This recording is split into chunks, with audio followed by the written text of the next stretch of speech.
Hello everyone and welcome to my channel. এখন আমি বেদা এই সিনেমাটা নিয়ে কথা বলবো। 2024 সালে নিখিল আডবাণীর পরিচালনায় এই সিনেমাটাতে অভিনয় করেছেন জন আব্রাহাম শারভারি, শ্রীতেজ চৌহান, অভিষেক ব্যানার্জি সহ আরও অনেকে।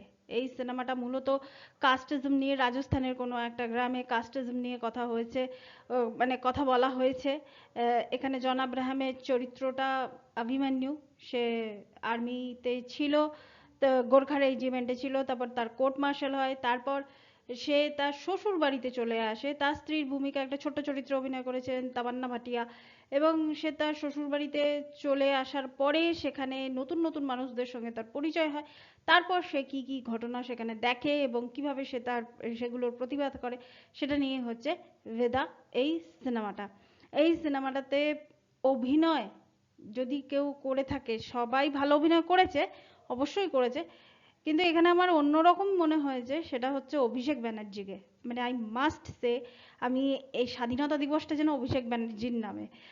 স্ত্রী টুতেও দেখলাম, ওটা একদম আলাদা একটা অভিনয়। এবং এখানে বেদাতে অভিষেক ব্যানার্জিকে আমি যেভাবে দেখলাম আমার দারুণ লেগেছে। আর একজন নতুন ভিলেনকে আমি দেখলাম, অভিষেক ব্যানার্জির ভাইয়ের চরিত্র অভিনয় করেছে শ্রীতেজ চৌহান।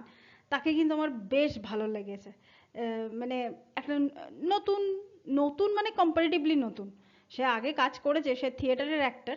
ও অভিনয় দেখেই বোঝা গেছে, টাইমিং মানে ডায়লগ থ্রোয়িং এর যে টাইমিংটা থাকে, সেই টাইমিংটা দেখেই বোঝা গেছে যে সে থিয়েটার থেকে এসছে, কিন্তু সে খুবই ভালো অভিনয় করেছে। এবং অভিষেক ব্যানার্জি জন আব্রাহামের মতো মানুষদের সামনে সে ভালো অভিনয় করেছে। শার্ভারিকে ভীষণই ভালো লেগেছে আমার।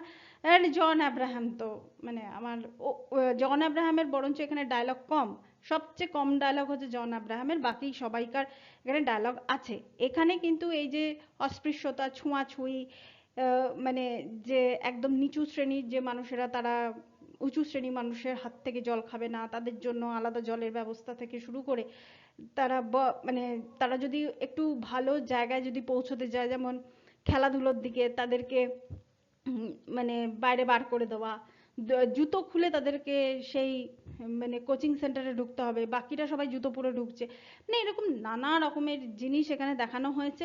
কিন্তু সবার শেষে এখানে যেটা আমার মনে হয়, পরিচালক একটা জাস্ট মানে কি বলবো, একটা জাস্টিস দেওয়ার চেষ্টা করেছে, যে এই যে এই যে যারা নিচু শ্রেণীর দলিত যারা, তাদের জন্য যে আমাদের সংবিধানে একটা যে আইন আছে, সে আইন অনুযায়ী যে ডিরেক্ট কোর্টের জাজের কাছে সারেন্ডার করলে যে সেটাতে এটার জন্য কোনো এফআইআর লাগে না, কিছুই লাগে না।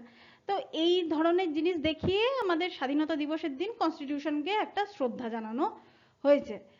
মানে সেই জিনিসটা খারাপ লাগেনি, ভালোই লেগেছে ওই সেই জিনিসটা। কিন্তু কিছু কিছু দৃশ্য আছে, যেমন শেষ দৃশ্যতে অ্যাকশন আরেকটু ভালো হলে ভালো হতো।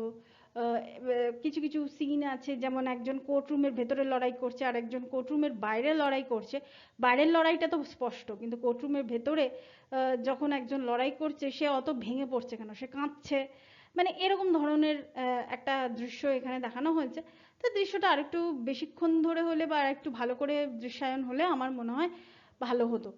এইসব দৃশ্যগুলোতে অভিষেক ব্যানার্জি যে যে জায়গায় আছে, মানে জাস্ট ফাটিয়ে দিয়েছে তার অভিনয়। মানে একদম মানে টপ নচ আমার মনে হয় যে এখানে এখানে সবার থেকে আমি অভিষেক ব্যানার্জিকে এগিয়ে রাখবো। তবে চিত্রনাট্যের কোথাও কোথাও একটু দুর্বলতা আছে।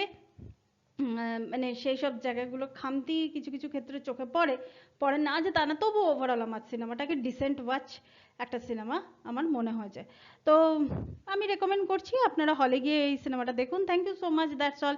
Please keep watching and please subscribe my channel. Till then, good by.